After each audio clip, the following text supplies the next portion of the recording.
Hello and welcome. I am Vishal Dahiya and you're watching our election special show Battleground 2021, where we give you all the updates of the ongoing assembly election in 4 states and 1 union territory. Now, with just a few days to go for the first phase of voting in these assembly elections, all big political parties have released their manifesto outlining party priorities and future course of action, trying their best to woo the voters, especially the youth and women in the poll-bound states. Now, the manifestos cover a range of issues that are important for citizens, from jobs to women's safety, as well as national security and countering terrorism as well. Now, the upcoming assembly elections in West Bengal is all set to see a tough battle between TMC and the BJP, and the same has also been reflected in their party manifestos. Now, the visuals that you're watching on your television screen now at this moment are of these 4 political parties releasing their manifestos, the big players in the state of West Bengal. BJP, in its manifesto, has given a large space to the women, along with free travelling for them in public transport. It also includes free education from kindergarten to post-graduation. On the other hand, TMC's poll manifesto focuses on youth, students and farmers. The party has promised to give 5 lakh jobs in a year and financial assistance to the female heads of any family. Now, the manifesto of TMC also promises credit cards for students to get loan up to 10 lakh rupees. Left Front's manifesto promises to restore the rule of the law, ensure safety of linguistic and religious minorities, whereas Congress manifesto focuses on establishment of rule of law and development in the field of education and healthcare infrastructure. Now, in the next half an hour, we will analyze these manifestos and try to understand what are the major issues and promises in these assembly elections in the state of West Bengal. What is it that these parties are trying to indicate to the voters, and how likely are the voters going to go ahead and look at these promises? In which way we'll try and understand all these aspects. And for this, we have with us 2 distinguished experts. Let me first introduce them to you, beginning with Mr. Jayant Bhattacharya, senior journalist, is with us, and Professor Sambit Bal, political analyst, is also joining us from the state of West Bengal. Welcome, both of you gentlemen. And let me begin with you, Jayantuda. Let's start by understanding, if you give a cursory look to these 4 manifestos, there's quite a lot to understand, and it also gives you a bit of a much deeper insight into not only the promises but also the strategy of these political parties, isn't that? Indeed, Vishal. In fact, in the beginning, you have very well summarized the contents of the main parties. Now, let us start with what they call themselves the United Front. That is what is trying to evolve as the third alternative in West Bengal election platform. That is the left, the Congress, and the ISF, the newly formed outfit of a religious community. Anyway. Now, the Congress released its manifesto just some times back. It was released by the President of the State Congress Unit, Adhir Ranjan Chaudhary. Just before that, on Saturday, its ally partner, that is the Left Front, they released their manifesto. Now, there are questions over here that why when they're together in an alliance, taking on as they are claiming, both the Trinamool Congress, the ruling Trinamool Congress in West Bengal, as well as the ruling BJP at the center, they are releasing their manifesto separately. Usually, when you go together, you have a common program, a common manifesto, which has not happened. Okay. Certain questions were being raised. Now, you have very correctly pointed out, when we come to the other parties, you have very rightly pointed out that the main emphasis is obviously women, youth, students, finance and economy, health, culture. So overall, the main points, that is because it is that time again when the voters, the electors, they can look forward to a lot of promises. Some were delivered just before the elections. Now, when this will be delivered, they will have to wait. But let us take a look very specifically. Whereas in the Trinamool Congress manifesto, if you see, Let's take the health sector because we have very limited time. We cannot discuss the entire manifesto over here. Let us take some specific issues. Health, Definitely. very important, especially in today's situation. Now, the Trinamool Congress, it has said that it will have hospitals in all 23 districts. There's no specific information or any details about what they are planning to do. On the other hand, let's take the BJP manifesto. This clearly mentions that three new hospitals like the All India Institute of Medical Sciences, which they are building in other states also. It will be built in North Bengal, the Jungle Mahal area. Jungle Mahal is the bordering area of Jharkhand and Orissa, which because of the forest over there, it is called Jungle Mahal. And the Sundarban. Again, now look at these places that they have identified. These are usually lagging behind the other parts of the state, like say Kolkata, Asansol, Siliguri, etc. And they have concentrated because over here they have been working earlier also. The tribals and the backward communities, they have been suffering for a long time. And even for any serious ailment and even for smaller ailments, they have to travel a long way to the cities like Kolkata and Asansol and all, Durgapur and all that places to get medical attention. So very specific over here. As we progress, we will take up the other aspects Definitely. also and discuss them. Health is one very important aspect which you picked up, Jayanto, there, and we'll look at the other aspects also because infrastructure seems to be the key focus area when we are talking about these two major political players there, TMC and BJP. Although they've tried to put their promises in their own words, in their own way, in their manifestos. But let's, since you mentioned about the left front and the Congress party in the initial remarks, I'd like to bring in, Professor Sambit Pal here on this. Professor Pal, would you agree that the wheel has come full circle if you're looking at the manifesto of left front and both the Congress, specifically the left front? One key element there is to establish the rule of law. This was one major issue against them when Mamata Banerjee's TMC was fighting against them and when they were in power. Exactly, it is coming in a full circle, not only on the law and order issue, but also on the question of industrialization, because both left and the Congress, they have promised about industrialization. In fact, Congress has said that they will set up electric car company in car manufacturing unit in Asansol. And if you remember that 2011 when left front government was thrown out by TMC, the main issue was this nano car factory in Singur and land acquisition, and all these things are now coming back in discussion and in the manifesto of both the left and the Congress, and they're fighting this election together. And of course, law and order is a very important issue. And all these opposition parties, be BJP as well as Congress and left parties, they're all talking about corruption-free, independent administration and police, and that has been a critical issue in last couple of years in Bengal as well. So these are the promises, and everything is coming to a full circle, if I can say so. And let's see how they deliver, because that's the most important thing. Because you can promise a lot, but delivering it to the people and in the right way is the key question. Okay. Indeed, that always remains the key question there as to what is being promised and how will it be delivered. Jayanto, your views there on this aspect, the issue of law and order, and this is something which can't be missed here, that these three political parties which are in opposition to TMC in these elections, two of them fighting together, BJP fighting on its own there. But there is one common theme, that is the situation vis-a-vis law and order. Yes, indeed. In fact, here I would like to mention one aspect that every year the National Crime Records Bureau, it publishes details of all the crime in all the states and union territories of India. Now, they acquire all these data from the states and then they publish it together. It was only West Bengal which could not send their details of all crime data on time. And if you see the last Crime Records Bureau which was published, the collection of all the crime data, it is based on 2018 crime data of West Bengal, because the state was not able to update.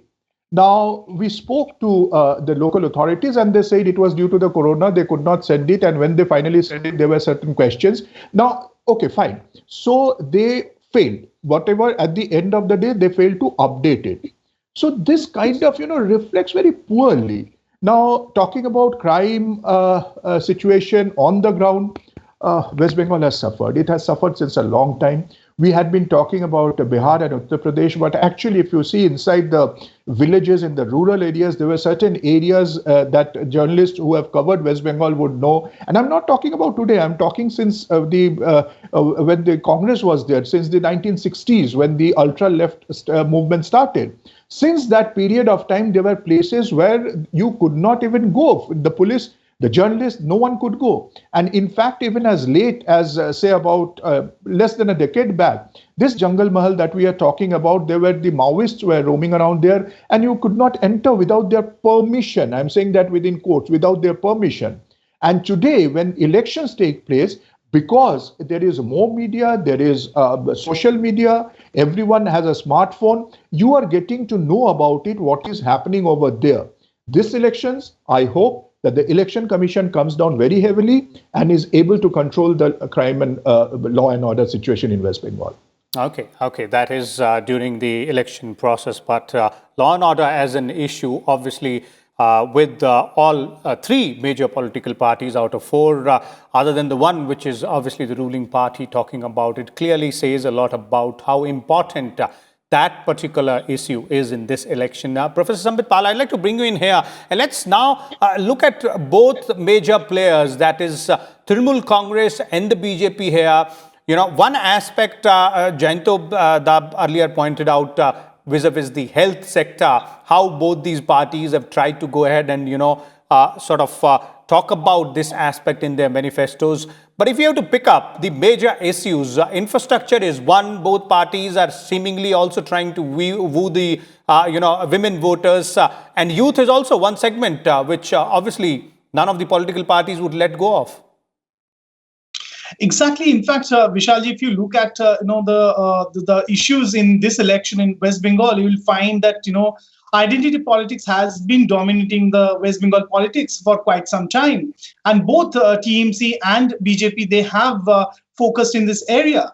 This is probably for the first time. I'm not too sure about manifestos that were published in the 80s and 90s, but in this manifesto, both BJP and TMC, they have promised reservation for certain backward Hindu communities like Saha, like Maheshwars and all, and that was absent probably in earlier manifestos, that they were not vocal about this kind of reservation that they are promising now.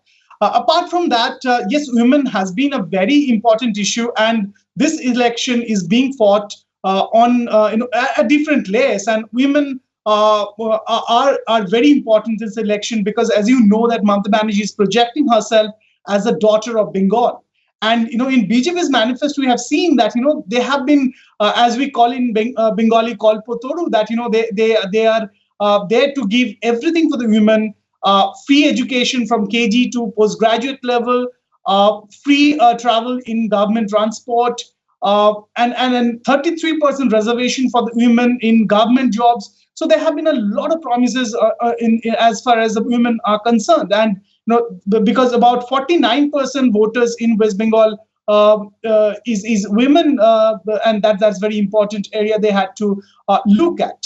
At the same time, I would say that both BJP and TMC, they are focusing on welfare schemes, because Mamata Banerjee has benefited from these welfare schemes, though not in 2019 Lok Sabha elections, but just prior to this elections, in January, she had launched a scheme called Duare Sarkar, that the government will go door to door, and she had got a very good response, and she wanted to take it forward.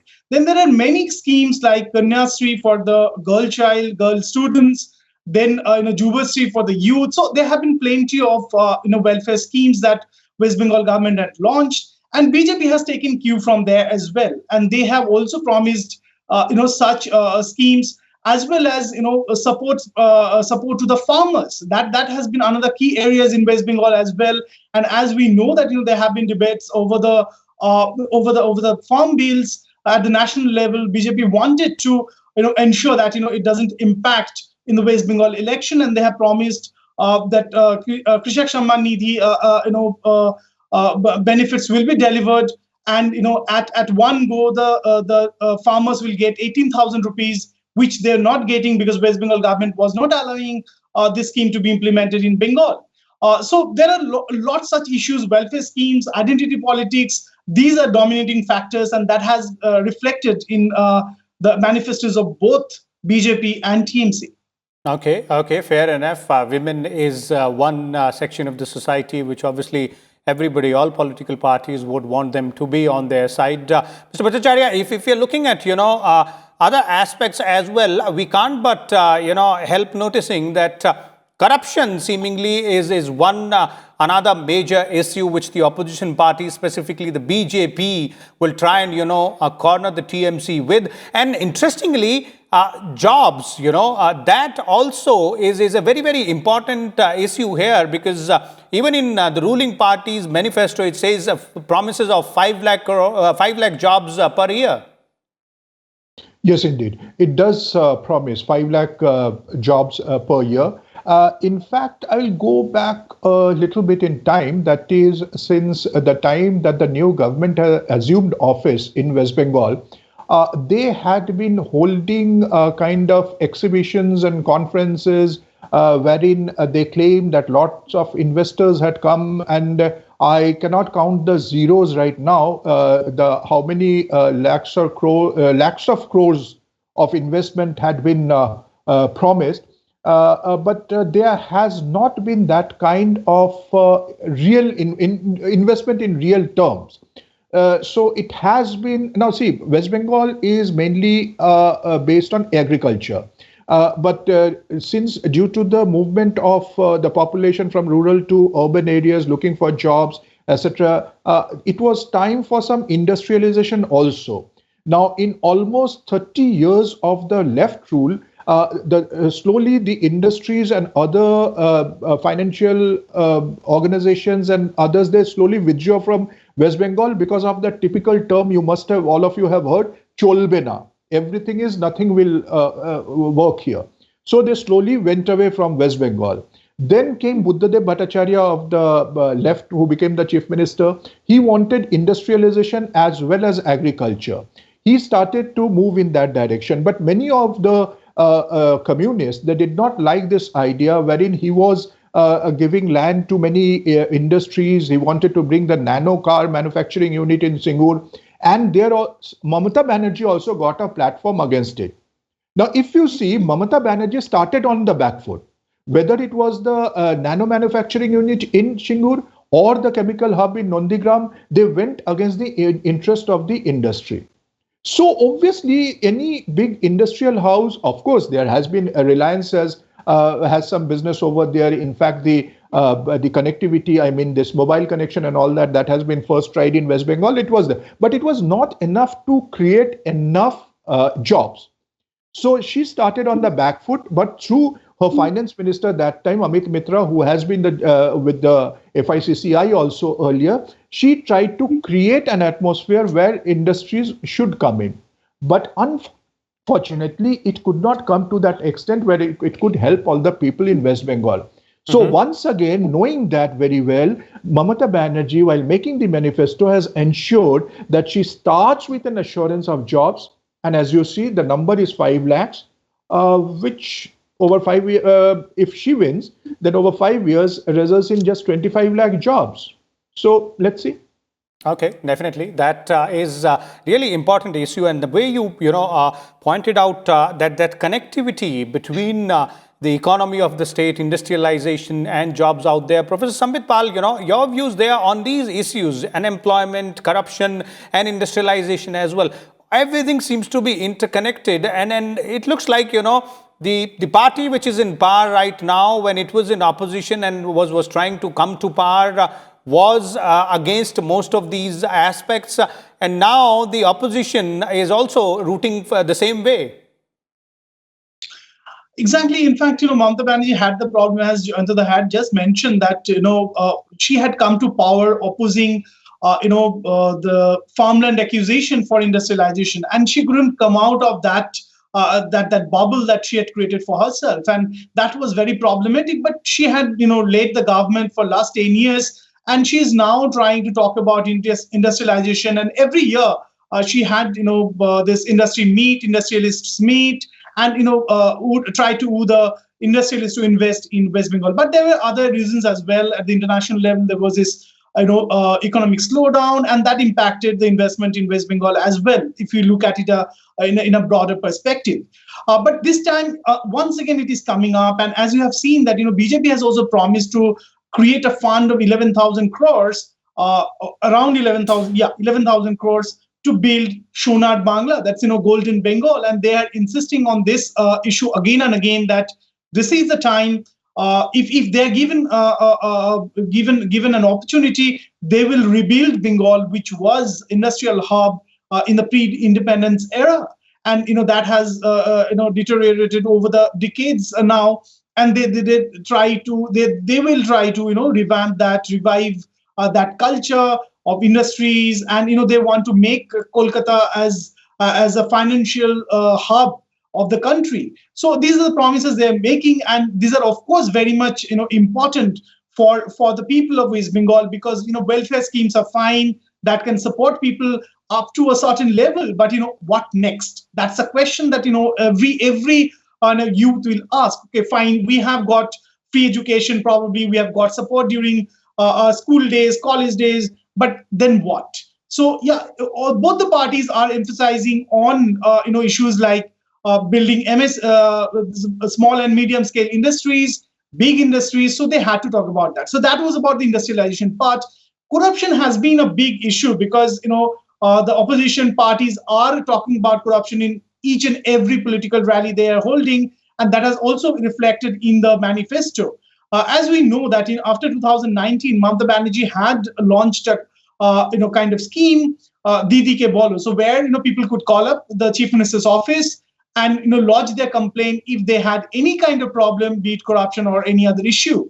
And on a similar line, BJP has also promised that they will form an anti-corruption unit under the Chief Minister's office if they come to power. And people can lodge their complaint against any kind of corruption directly with the CMO. That's their promise. So this has really come up as a big issue in this election in West Bengal. Okay. Indeed, these are the major issues there. One last question, Mr. Bhattacharya, before we conclude this discussion. And we've looked at all the major issues which the political parties have sought to address through their manifestos, through the promises they've made in their manifestos. Obviously, it is up to the people to go ahead and decide as to which manifesto or which promise might appeal to them most. But if we have to understand what, according to you, Mr. Bhattacharya, are the key issues here which we can wean out of these manifestos and understand as to these are the issues based on the promises that might hold the key to elections in West Bengal Assembly?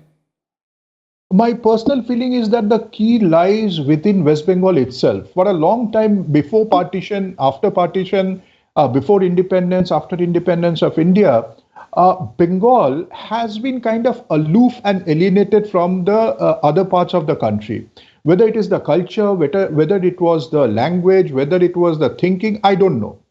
And since 1977, in fact, a little before that also, the government in West Bengal has always been opposing the central government, except for about 2 years when Mamata Banerjee won in 2011, and for one year, in fact, they continued with the UPA government, and then they went totally away from the center.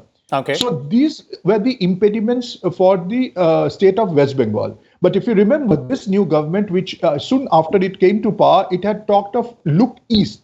It wanted to balance the difference between the western part of India and the eastern part of India. So right now, that is why I started by saying that the key lies in West Bengal, and it is time to decide where or not it has to come to terms with the rest of India and develop along with the other parts of the country.